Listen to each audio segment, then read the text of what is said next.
사람들은 대개 자신이 읽고 있는 성경이 언제나 변함없이 동일하다고 믿는다. 종이 위에 인쇄된 문장, 익숙한 어휘 수십 년 동안 들어온 설교의 톤이 그 믿음을 더욱 단단하게 만든다. 그러나 역사는 조용히 다른 이야기를 속삭인다. 수많은 번역의 과정 속에서 어떤 단어는 부드러워졌고 어떤 표현은 시대의 편애 속에서 힘을 잃었다. 그리고 그 변화의 그림자 속에서 단 하나의 구절만은 끝까지 감추어져 있었다. 너무 위험했기 때문에, 너무 정확했기 때문에, 그래서 사탄이 가장 두려워했다고 전해지는 그 말씀. 그 구절을 정면으로 마주하는 순간 죄가 어떻게 사람의 삶을 잠식하는지, 어디서부터 틈이 생기고 무엇이 무너지는지 적나라하게 드러나기 때문이다.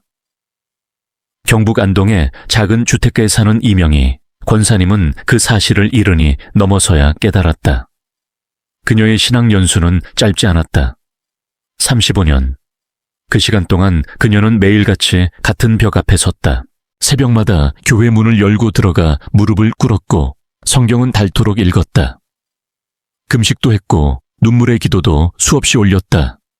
그런데 이상하게도 삶은 늘 제자리였다. 결심은 언제나 진지했지만 무너짐은 더 빨랐다. 이번에는 정말 다를 거야. 그렇게 다짐한 지 며칠 지나지 않아 그녀는 다시 같은 생각 같은 말 같은 행동으로 돌아와 있었다. 그럴 때마다 마음 깊은 곳에서 한 목소리가 올라왔다. 너는 왜 이렇게 약하니? 믿음이 있긴 한 거니 겉으로 보기엔 아무 문제 없어 보였다. 교회 사람들 앞에서는 늘 웃으며 은혜 받았어요 라고 말했다. 하지만 집으로 돌아와 불을 끄고 혼자 앉으면 그 웃음은 눈물로 바뀌었다. 누구에게도 털어놓지 못한 질문이 가슴을 짓눌렀다. 나는 정말 구원받은 사람일까? 혹시 이 질문이 낯설지 않은가? 아무리 애써도 반복되는 실수 그로 인해 깊어지는 자책의 밤들. 많은 사람들이 같은 자리에 서 있다. 그 전환점은 예상치 못한 순간에 찾아왔다. 어느 주일 오후 권사님은 습관처럼 거실 소파에 앉아 성경을 펼쳤다. 누가복음 4장 18절. 너무나 익숙한 구절이었다. 포로된 자에게 자유를 수백 번은 읽었을 문장이었다. 그런데 그날 교회 성경 공부 시간 목회자가 한 단어를 설명하는 순간 그녀의 손이 떨리기 시작했다. 헬라어 원문에 담긴 그 단어의 의미가 공기를 바꿨다. 마치 오래 닫혀있던 문이 삐걱이며 열리는 것처럼 이해의 틈이 생겼다. 이게 이런 뜻이었단 말인가? 그날 밤 그녀는 잠들지 못했다. 자신이 지금껏 싸워온 방식이 완전히 틀렸다는 생각이 머리를 떠나지 않았다. 다시 성경을 펼쳐 같은 구절을 읽고 또 읽었다. 단어 하나가 이렇게 무거울 수 있다는 사실이 믿기지 않았다. 번역 과정에서 희미해진 그 의미 2000년 동안 덮여있던 진실. 그것은 단순한 교리의 문제가 아니었다. 그녀의 삶 전체를 설명해주는 열쇠였다. 성경은 그 사람을 포로라 부른다. 하지만 원문에 쓰인 말은 단순한 구금 상태를 뜻하지 않는다. 그것은 전쟁 중 적에게 사로잡힌 존재를 가리킨다. 전쟁 포로. 이 차이는 결정적이다. 일반적인 포로는 자신의 잘못이나 선택의 결과로 갇힌 사람이다. 형기를 마치거나 대가를 치르면 풀려날 수 있다. 그러나 전쟁 포로는 다르다. 그들은 스스로 선택하지 않았다. 압도적인 힘 앞에서 무너졌고 적의 손에 완전히 넘겨졌다. 그 상태에서는 아무리 의지를 다지고 결심을 해도 소용이 없다. 탈출은 불가능하다. 외부의 개입 없이는. 이 사실이 왜 중요한가? 우리가 끊으려 애써도 끊어지지 않는 죄와 습관들, 그것은 단순한 나쁜 버릇이나 의지 부족의 문제가 아닐 수 있다. 성경은 그것을 영적 전쟁의 결과로 묘사한다. 이미 사로잡힌 상태. 그래서 수십 번 결심해도 수십 번 무너질 수밖에 없었던 것이다. 권사님은 그제야 이해했다. 나는 잘못된 무기로 싸우고 있었구나. 예수는 그 구절에서 이렇게 말한다. 포로된 자에게 자유를 전파하러 왔다고. 다시 말해 전쟁 포로를 직접 풀어주겠다는 선언이다. 포로가 스스로 문을 열라는 요구가 아니다. 구원자는 감옥 바깥에서 문을 열고 그 안으로 들어온다. 그 사실을 깨닫는 순간 신앙의 방향이 바뀐다. 제가 이기겠습니다 라는 기도에서 이미 이기셨음을 믿습니다 라는 고백으로. 이 진리를 붙든 또 다른 사람이 있다. 대전에 사는 박순애 권사님은 35년 동안 걱정이라는 감옥에 갇혀 있었다. 밤마다 생각이 꼬리를 물었다. 가족 건강, 미래 사소한 말 한마디까지. 그녀는 그것을 자신의 성격이라 여겼다. 나는 원래 걱정이 많은 사람이야. 그래서 걱정을 없애기 위해 더 애썼다. 하지만 애쓸수록 마음은 더 조여왔다. 그러다 말씀을 통해 전쟁 포로라는 개념을 들은 날 그녀는 멈춰 섰다. 포로가 혼자 문을 열 수 없다는 단순한 진리가 가슴을 쳤다. 그날 밤 그녀의 기도는 달라졌다. 하나님, 제가 걱정하지 않겠습니다. 가 아니라 하나님, 저를 이 걱정에서 건져주세요. 스스로 이기겠다는 선언 대신 이미 이루어진 승리를 받아들이는 고백이었다. 그녀는 처음으로 이렇게 선포했다. 나는 더 이상 걱정의 포로가 아니다. 놀랍게도 그날 밤 그녀는 오랜 세월 만에 깊이 잠들었다. 걱정이 완전히 사라진 것은 아니었다.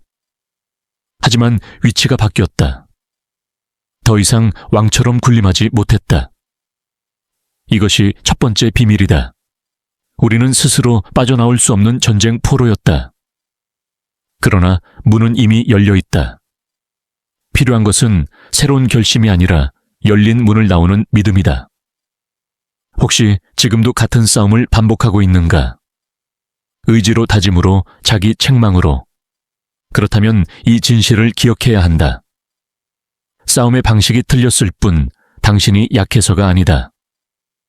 이 이야기는 여기서 끝나지 않는다. 포로가 풀려난 뒤에도 전쟁은 끝난 것이 아니다. 다시 사로잡히지 않으려면 어떻게 붙잡히는지 알아야 한다.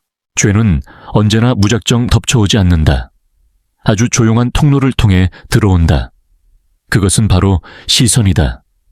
성경은 죄의 시작을 놀라울 정도로 정확하게 묘사한다. 먼저 본다. 그 다음 마음이 움직인다. 그리고 행동이 따른다. 시선, 마음, 행동. 이 단순한 순서가 수많은 인생을 설명한다. 하와가 열매를 먹은 것도 갑작스러운 충동이 아니었다. 보는 순간이 있었고, 머무는 시간이 있었고, 결국 손이 움직였다. 시선을 다루지 않으면 마음은 언제나 흔들린다. 서울의 한 아파트에 사는 김영희 집사님은 그 공식을 인생으로 배웠다. 25년 동안 그녀는 비교라는 덫에 걸려 있었다. 다른 집 아이들의 성공남들의 소식이 그녀의 시선을 붙잡았다. 그 시선은 곧 마음을 찔렀고 그 마음은 말이 되어 아들에게 쏟아졌다. 그녀는 알고 있었다. 말하면 안 된다는 것을. 하지만 멈출 수 없었다. 시선이 이미 마음을 지배하고 있었기 때문이다. 어느 날 한 연예인의 말이 그녀를 멈추게 했다. 어머니가 저를 남과 비교하지 않으셨어요. 그 한 문장이 그녀의 삶을 비췄다. 그녀는 그제야 깨달았다. 문제가 말이 아니라 시선이었다는 것을. 어디를 보고 있었는지. 그날 이후 그녀는 기도했다. 시선을 돌려달라고. 비교하던 눈이 아들의 노력과 얼굴을 보게 해달라고. 변화는 느렸지만 분명했다. 시선이 바뀌자 말이 바뀌었고 관계가 바뀌었다. 이처럼 첫 번째 비밀이 우리를 감옥에서 나오게 한다면 두 번째 비밀은 다시 들어가지 않게 지켜준다.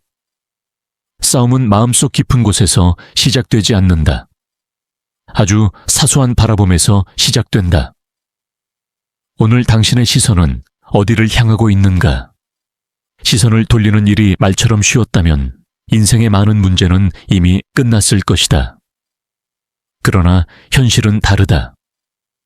한번 굳어진 시선은 습관이 되고 습관은 무의식이 된다. 그래서 어떤 사람들은 시선을 돌리려 애써도 어느 순간 다시 원래 자리로 돌아와 있는 자신을 발견한다. 그때 마음속에서 또 다른 질문이 올라온다. 왜 나는 이미 알면서도 또 이러는 걸까? 바로 그 질문 앞에서 세 번째 비밀이 모습을 드러낸다. 많은 사람들은 이렇게 말한다. 나는 아직 자유롭지 못해. 조금 더 믿음이 생기면, 조금 더 시간이 지나면 자유로워질 거야. 그러나 성경은 전혀 다른 시제를 사용한다. 이미 끝난 사건, 이미 완료된 사실을 말한다. 어둠의 권세에서 건져내셨고 사랑의 아들의 나라로 옮기셨다. 이 표현은 미래의 소망이 아니라 현재의 정체성에 관한 선언이다. 우리는 자유로워질 사람들이 아니라 이미 자유인이 된 사람들이다. 그렇다면 질문은 이것이다. 이미 자유인이 되었는데 왜 여전히 묶여있는 것처럼 느껴질까? 왜 과거의 습관과 죄가 아직도 그림자처럼 따라오는 걸까? 답은 단순하지만 아프다. 이미 이루어진 사실을 모르거나 알면서도 자신의 것으로 받아들이지 않기 때문이다. 자유는 선물로 주어졌지만 그것을 자기 삶의 언어로 선포하지 않으면 여전히 낯선 상태로 남아있다. 대구의 한 오래된 아파트에 사는 이정숙 권사님과 남편 김태호 장로님의 이야기는 이 진리를 선명하게 보여준다. 30년 동안 장로님의 삶은 술에 잠식되어 있었다. 처음에는 실패한 사업의 상처를 달래기 위한 한 잔이었지만 곧 하루를 버티기 위한 필수 조건이 되었다. 권사님은 그 세월 동안 할 수 있는 모든 기도를 다 했다. 새벽마다 눈물로 부르짖었고 금식하며 매달렸다. 그러나 상황은 나아지지 않았다. 오히려 더 깊어졌다. 그 과정에서 권사님의 마음에도 독이 쌓였다. 하나님에 대한 원망, 남편에 대한 분노, 그리고 자신에 대한 절망. 왜 하나님은 응답하지 않으실까? 그 질문은 점점 원망으로 바뀌었다. 그러나 어느 날 말씀을 통해 그녀는 전혀 다른 관점을 접했다. 하나님은 아직 건져내지 않으신 것이 아니라 이미 건져내셨다는 선언. 아직 고치지 않으신 것이 아니라 이미 옮기셨다는 사실. 그날 이후 권사님의 기도는 완전히 달라졌다. 더 이상 고쳐주세요 라고 매달리지 않았다. 대신 이미 하신 일을 감사합니다 라고 선포했다. 눈에 보이는 현실은 변하지 않았지만 그녀의 언어는 변했다. 믿기지 않아도 흔들려도 그녀는 이미 이루어진 사실을 입으로 반복했다. 변화는 즉각적이지 않았다. 남편은 여전히 술에 취해 돌아왔다. 그럴 때마다 마음속에서 이게 무슨 자유인가 라는 의심이 올라왔다. 그러나 그녀는 포기하지 않았다. 이미 끝난 전쟁의 승리를 선언하는 군인처럼 현실과 상관없이 선포했다. 그리고 어느 날 아주 뜻밖의 순간에 균열이 생겼다. 현관에서 쓰러진 남편의 울음, 더 이상 이렇게 살 수 없다는 고백. 그것은 의지의 승리가 아니었다. 설명할 수 없는 전환이었다. 장로님 스스로도 말하지 못하는 변화였다. 무엇인가가 그를 붙잡고 있던 손을 놓아버린 듯한 순간, 이 부부의 회복은 중요한 사실을 말해준다. 자유는 노력의 결과가 아니라 받아들이는 사실이라는 것. 이미 주어진 것을 믿고 그 믿음을 말로 옮길 때 삶은 뒤따라온다. 이 지점에서 많은 사람들이 다시 한번 넘어지곤 한다. 그래도 나는 아직이야라는 생각 때문이다. 그러나 그 생각 자체가 옛 정체성의 언어다. 자유인은 더 이상 언젠가를 말하지 않는다. 이미를 말한다. 그런데 여기서 또 하나의 질문이 생긴다. 이미 자유인이 되었고 시선도 돌렸는데 왜 여전히 마음속에서 죄가 명령하는 것처럼 느껴질까? 그것은 네 번째 비밀과 연결된다. 문제는 의지가 아니라 통치다. 안동의 이명희 권사님 이야기로 다시 돌아가 보자. 그녀가 오랫동안 붙잡혀 있던 죄는 불평과 원망이었다. 상황이 조금만 어긋나도 말이 먼저 나갔다. 기도하고 돌아와도 오래가지 않았다. 그녀는 자신을 의지가 약한 사람이라 여겼다. 그러나 말씀은 전혀 다른 진단을 내렸다.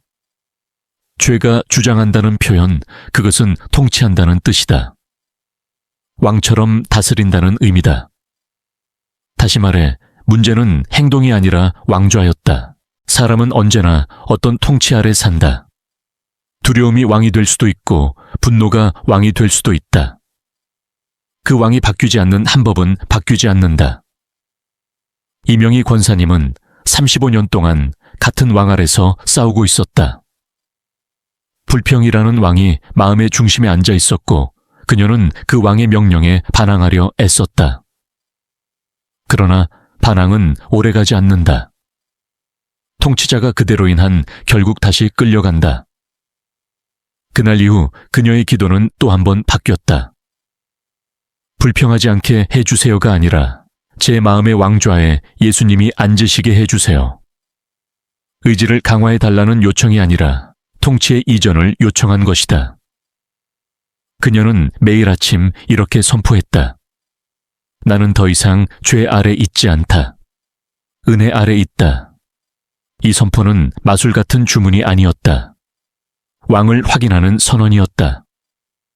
놀랍게도 그 이후 불평이 완전히 사라진 것은 아니었지만 힘을 잃었다. 더 이상 자동으로 입을 열지 못했다. 이 지점에서 중요한 깨달음이 있다. 죄는 사라지지 않아도 통치권을 잃을 수 있다. 예수님이 왕으로 앉으시면 죄는 방문객이 될 뿐이다. 찾아올 수는 있지만 명령할 수는 없다. 이것이 의지로 싸우는 삶과 통치가 바뀐 삶의 차이다. 하지만 여기서 또 다른 함정이 기다린다. 그래도 나는 너무 약해. 나는 늘 넘어져. 이 생각이 올라올 때 사람들은 다시 자신을 정죄한다. 그러나 다섯 번째 비밀은 그 약함 자체가 은혜의 통로가 된다는 역설을 보여준다. 광주의 최정혜 권사님은 완벽주의로 자신을 옥죄며 살았다. 그녀에게 신앙은 쉼이 아니라 과제였다. 실수는 용납할 수 없는 실패였고 넘어짐은 자격 박탈의 증거처럼 느껴졌다. 그런데 아이러니하게도 그녀는 다른 사람의 약함에는 관대했다. 오직 자신에게만 냉혹했다. 결국 그녀는 지쳐버렸다. 봉사는 짐이 되었고 신앙은 기쁨을 잃었다. 큰 실수를 저지른 어느 날 그녀는 완전히 무너졌다. 그때 들은 말씀이 그녀의 인생을 바꿨다. 하나님의 능력은 강한 데서가 아니라 약한 데서 온전해진다는 선언. 하나님은 완벽한 사람을 찾지 않는다는 말. 오히려 나는 약합니다 라고 말할 수 있는 사람에게 능력이 임한다는 진실. 그날 그녀는 처음으로 자신의 약함을 숨기지 않았다. 변명하지도 않았다. 대신 받아들였다. 그 이후로 그녀는 넘어져도 자신을 때리지 않았다. 대신 이렇게 말했다. 이 약함이 은혜의 자리다. 실패는 더 이상 끝이 아니라 하나님이 일하시는 지점이 되었다. 이것이 다섯 번째 비밀이다. 약함은 부끄러움이 아니라 통로다. 하나님은 우리의 강함을 통해서보다 약함을 통해 더 깊이 역사하신다. 이 모든 비밀을 알았다고 해서 삶이 자동으로 바뀌지는 않는다. 그래서 여섯 번째 비밀은 매우 실제적이다. 어떻게 살아야 하는가에 대한 구체적인 길이다. 성경은 순서를 뒤집는다. 먼저 성령을 따라 행하라. 그러면 욕망이 힘을 잃는다. 우리는 보통 욕망을 이겨야 성령을 따라 살 수 있다고 생각하지만 말씀은 정반대를 말한다. 부산의 정민수 집사님은 이 원리를 몸으로 배운 사람이다. 15년 동안 도박에 묶여있던 그는 수없이 결심하고 실패했다. 그러다 만난 조언은 뜻밖이었다. 도박과 싸우지 말라. 대신 성령을 따라가라는 말. 그는 다른 모든 방법이 실패했기에 이 길을 선택했다. 그의 변화는 3단계로 진행됐다. 매일 아침 자신의 정체성을 선포했다. 유혹이 올 때 즉시 말씀으로 잡았다. 그리고 남은 에너지를 성령과 동행하는 데 사용했다. 처음엔 견디기 힘들었다. 그러나 시간이 지나자 욕망은 점점 힘을 잃었다. 싸워서 이긴 것이 아니라 다른 방향으로 걸어가다 보니 뒤에 남겨진 것이다. 이제 마지막 비밀만이 남아있다. 이 모든 것을 하나로 묶는 선언. 아들이 자유롭게 하면 참으로 자유롭다는 말. 세상이 말하는 자유는 결국 또 다른 노예 상태로 이끈다. 그러나 예수가 주는 자유는 진짜다. 실제적이고 지속적이다. 인천의 한명숙 권사님은 30년 동안 분노의 포로였다. 말로 사람을 찌르고 관계를 끊어버렸다. 결국 그녀는 혼자가 되었다. 그러나 어느 날 용서를 구하는 한 사람의 말이 그녀의 마음을 무너뜨렸다. 그날 밤 그녀는 모든 비밀을 하나로 묶어 선포했다. 전쟁 포로가 아니며 시선을 돌리고 이미 옮겨졌고 왕이 바뀌었으며 약함이 은혜의 자리라는 사실. 그 선포는 삶을 바꾸었다. 분노는 여전히 찾아왔지만 더 이상 그녀를 지배하지 못했다. 이것이 참된 자유다.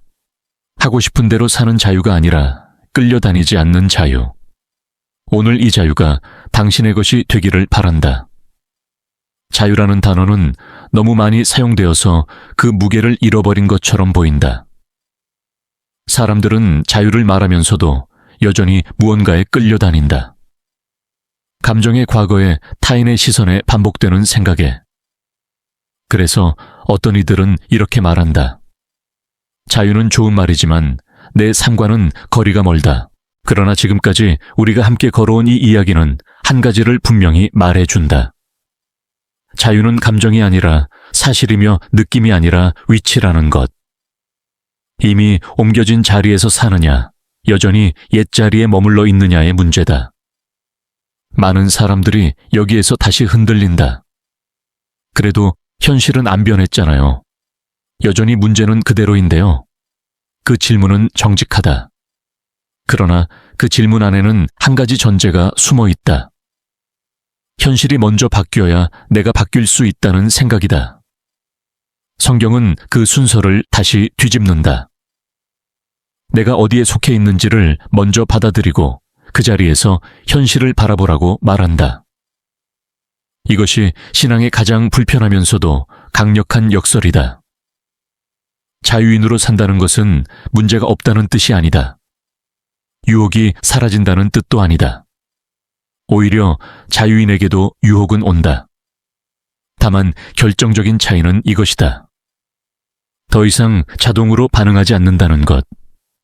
이전에는 생각이 오면 곧 행동이 따랐다면 이제는 그 사이에 멈춤이 생긴다. 그 멈춤의 공간이 바로 자유의 공간이다. 많은 사람들은 나는 성격이 원래 그래 라는 말로 자신을 규정한다. 걱정이 많은 사람, 화를 잘 내는 사람, 중독에 약한 사람. 그 말은 설명처럼 보이지만 사실은 선언이다. 스스로에게 내리는 정체성의 선언. 그리고 그 선언은 삶을 그 방향으로 끌고 간다. 그러나 복음은 다른 선언을 요구한다. 나는 이미 자유인이다.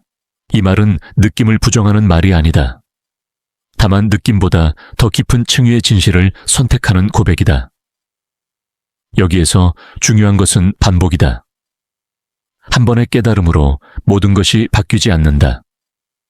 자유는 사건이 아니라 삶의 방식이기 때문이다. 매일 아침 다시 자리 확인을 해야 한다. 나는 어디에 속해 있는가? 누구의 통치 아래 있는가? 이 질문을 놓치면 사람은 다시 옛 왕국의 법을 따르기 시작한다. 은혜 아래 있는 사람이 율법 아래 있는 것처럼 자신을 몰아붙인다. 이 지점에서 많은 신앙인들이 탈진한다. 이미 자유인인데도 여전히 죄수처럼 자신을 다룬다. 실수하면 즉시 자격 박탈을 선언한다. 넘어지면 역시 나는 안 돼라는 판결을 내린다. 그러나 그것은 자유인의 언어가 아니다. 그것은 여전히 감옥의 언어다. 자유인의 언어는 다르다. 나는 넘어졌지만 여전히 자유인이다. 이 고백은 책임을 회피하는 말이 아니다. 오히려 다시 일어날 수 있는 근거다. 한명숙 권사님의 변화가 오래 지속될 수 있었던 이유도 여기에 있다. 그녀는 분노가 사라졌기 때문에 자유로워진 것이 아니었다. 분노가 와도 그것을 따르지 않을 수 있게 되었기 때문에 자유로워졌다. 이전에는 분노가 명령하면 즉시 반응했다. 이제는 분노가 찾아와도 선택의 여지가 생겼다. 이것이 통치가 바뀐 삶의 특징이다. 자유는 감정의 문제가 아니라 권한의 문제다. 누가 결정권을 가지고 있는가? 두려움이 결정하는가? 아니면 믿음이 결정하는가? 과거가 결정하는가? 아니면 현재의 진리가 결정하는가? 이 질문 앞에서 사람은 매 순간 선택하게 된다. 자유인은 완벽하게 선택하는 사람이 아니다. 다만 선택의 주체가 바뀐 사람이다. 여기서 중요한 오해 하나를 짚고 넘어가야 한다. 자유인으로 산다는 것이 항상 기분이 좋고 평안하다는 뜻은 아니다. 오히려 진짜 자유는 불편함을 동반할 때가 많다. 이전에는 자동으로 흘러가던 반응을 멈추는 것이기 때문이다. 화가 날 때 입을 닫는 것 비교하고 싶을 때 시선을 돌리는 것 도망치고 싶을 때 그 자리에 머무는 것. 이 모든 것은 쉽지 않다. 그러나 바로 그 불편함이 새로운 삶이 시작되었다는 증거다. 사람들은 종종 이렇게 묻는다. 그럼 넘어지면 어떻게 해야 하나요? 답은 단순하다. 다시 자리로 돌아오면 된다. 자유인의 자리는 조건부가 아니다. 한번 실패했다고 해서 박탈되지 않는다. 다시 감옥으로 끌려가는 것도 아니다. 다만 방향을 잃었을 뿐이다. 그럴 때 필요한 것은 채찍이 아니라 방향 표지판이다. 나는 이미 자유인이다. 이 문장은 회개를 가볍게 만드는 말이 아니다. 오히려 회개를 가능하게 만드는 말이다. 정죄 없이 돌아올 수 있는 길이 열리기 때문이다. 이제 이 이야기를 듣는 당신에게 질문이 돌아온다. 당신은 지금 어떤 언어로 자신을 부르고 있는가? 여전히 나는 안 되는 사람이라는 언어를 쓰고 있는가? 아니면 나는 이미 옮겨진 사람이라는 언어를 배우고 있는가? 이 언어의 선택은 생각보다 강력하다. 말은 생각을 만들고 생각은 행동을 만든다. 그래서 성경은 끊임없이 선포하라고 말한다. 느낌이 아니라 진리를. 자유인으로 사는 삶은 하루아침에 완성되지 않는다. 그러나 분명한 시작점이 있다. 오늘 지금 이 순간이다. 더 이상 스스로를 포로로 부르지 않는 것. 더 이상 과거의 실패를 정체성으로 삼지 않는 것. 더 이상 죄와 대등하게 씨름하지 않는 것. 대신 이미 주어진 자리를 인정하고 그 자리에서 하루를 시작하는 것. 이 자리에서 사는 사람은 점점 달라진다. 말이 달라지고 반응이 달라지고 관계가 달라진다. 무엇보다 자신을 대하는 태도가 달라진다. 더 이상 자신을 감시관처럼 몰아붙이지 않는다. 대신 동행자처럼 대한다. 넘어지면 손을 내밀고 지치면 쉬게 한다.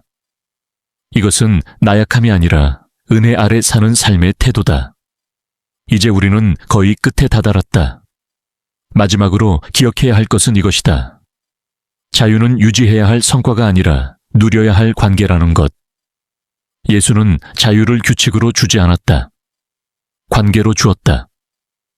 아들이 자유롭게 하면 이라는 말 속에는 인격적인 약속이 담겨 있다. 그분과의 관계 안에 머무는 것이 곧 자유다. 그래서 자유는 떨어지지 않는다. 멀어지면 희미해질 수는 있지만 사라지지는 않는다. 오늘 이 이야기를 들으며 마음 한편이 조용히 움직였다면 그것으로 충분하다. 모든 것을 한 번에 바꾸려 하지 않아도 된다. 다만 한 가지 언어만 바꿔보라. 스스로에게 이렇게 말해보라. 나는 이미 자유인이다. 이 말이 어색하게 느껴진다면 더더욱 필요하다. 어색함은 새로운 옷을 입을 때 느끼는 감각과 닮아 있다. 아직 몸에 익지 않았을 뿐이다. 이제 마지막 이야기, 모든 것을 하나로 묶는 장면이 남아있다. 자유를 선언하는 삶이 어떻게 일상 속에서 완성되는지, 그리고 이 여정의 끝에서 어떤 고백이 남는지, 그 이야기를 다음에서 이어가겠다. 자유를 선언하는 삶은 특별한 순간에만 필요한 결단이 아니다. 그것은 가장 평범한 하루 속에서 반복적으로 선택되어야 하는 태도다. 아침에 눈을 뜨는 순간 어제의 실패가 먼저 떠오를 수도 있다. 어제 했던 말 하지 말았어야 할 행동 다시 반복된 습관. 그 기억은 자연스럽게 정죄의 언어를 불러온다. 역시 나는 그대로야.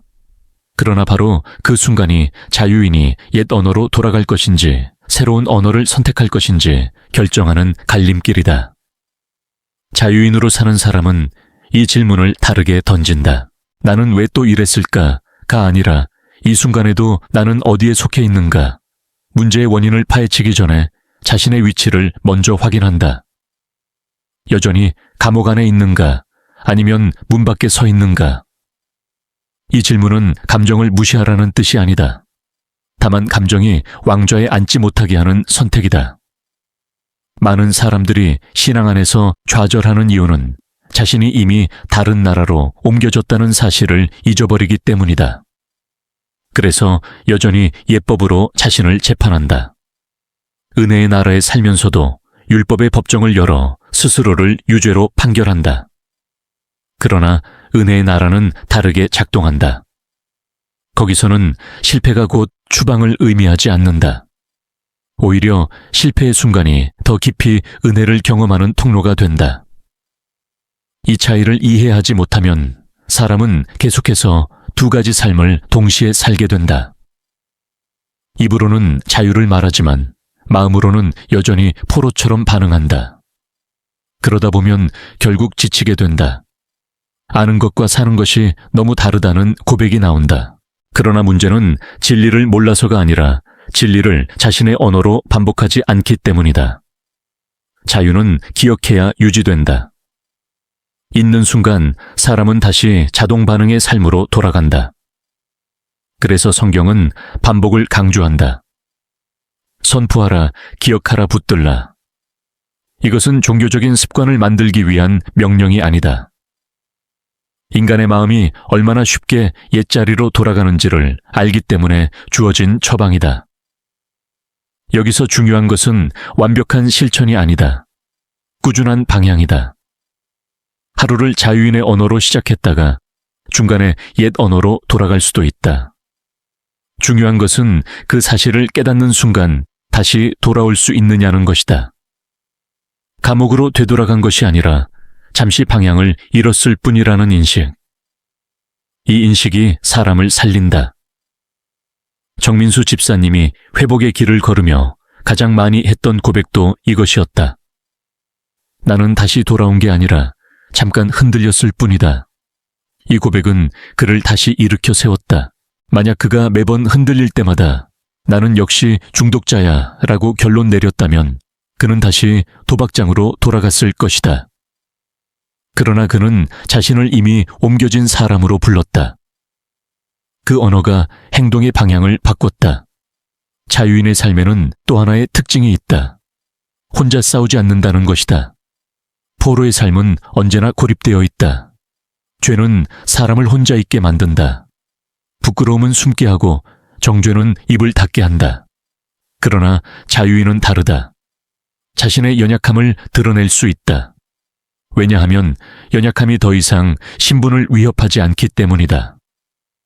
한명숙 권사님이 분노에서 회복될 수 있었던 결정적인 이유도 여기에 있다.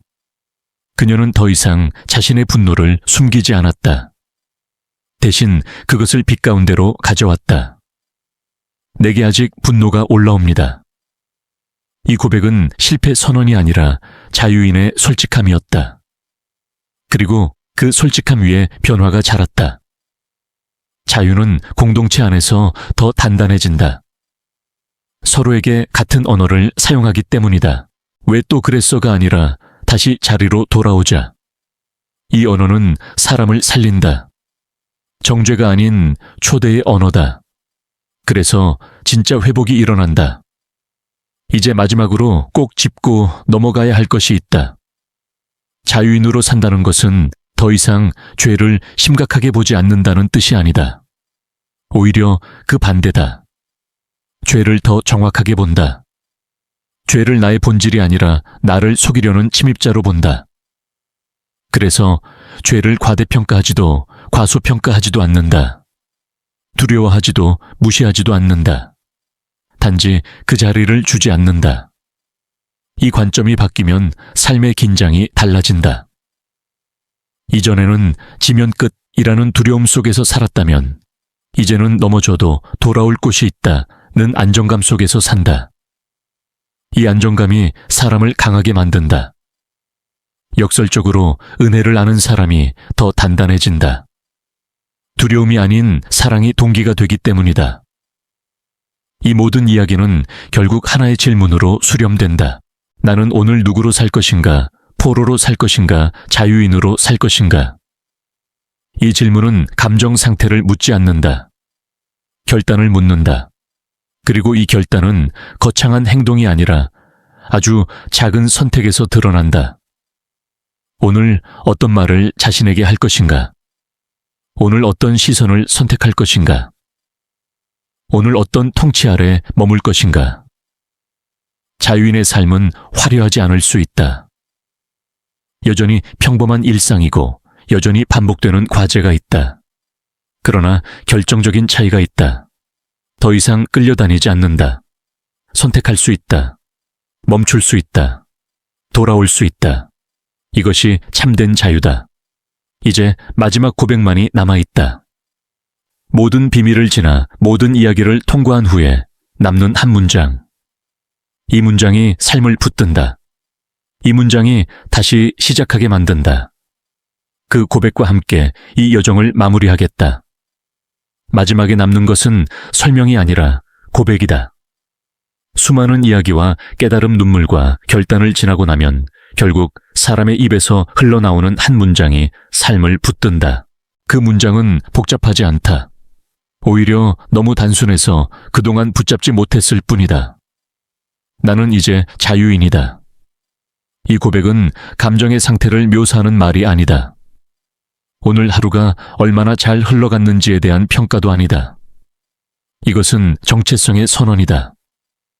내가 누구인지, 어디에 속해 있는지, 누구의 통치 아래 있는지를 스스로에게 다시 알려주는 말이다. 자유인의 고백은 하루의 끝에서 더 빛난다. 하루를 돌아보면 여전히 부족한 장면들이 보인다. 말하지 말았어야 할 말, 돌아가고 싶었던 생각, 잠깐 흔들렸던 시선.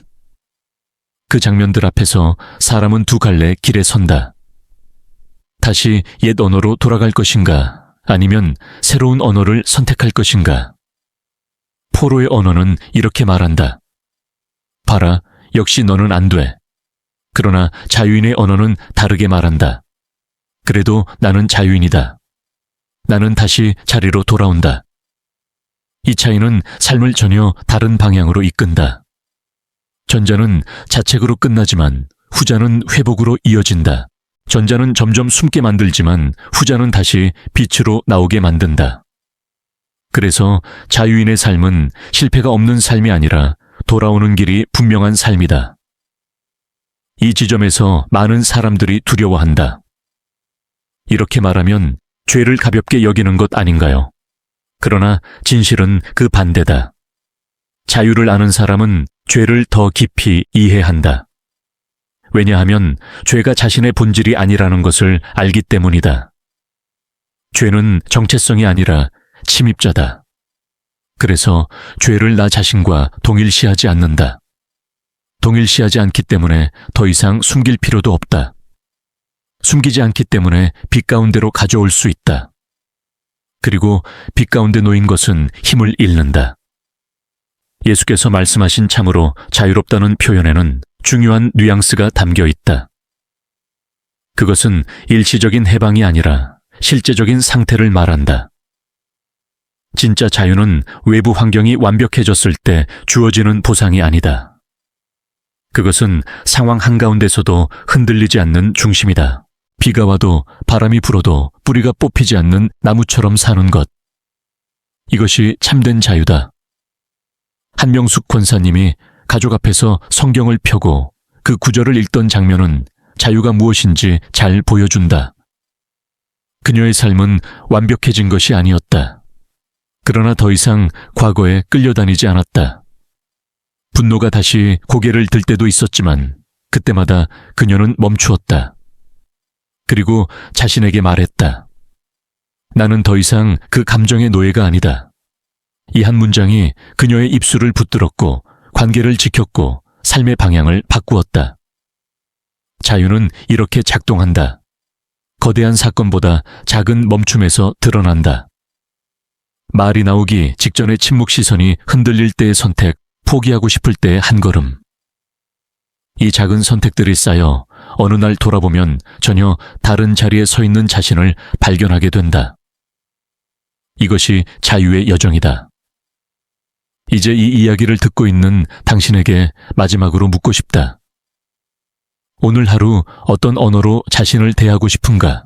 여전히 과거의 실패를 기준으로 자신을 정의할 것인가? 아니면 이미 옮겨진 자리에서 자신을 바라볼 것인가?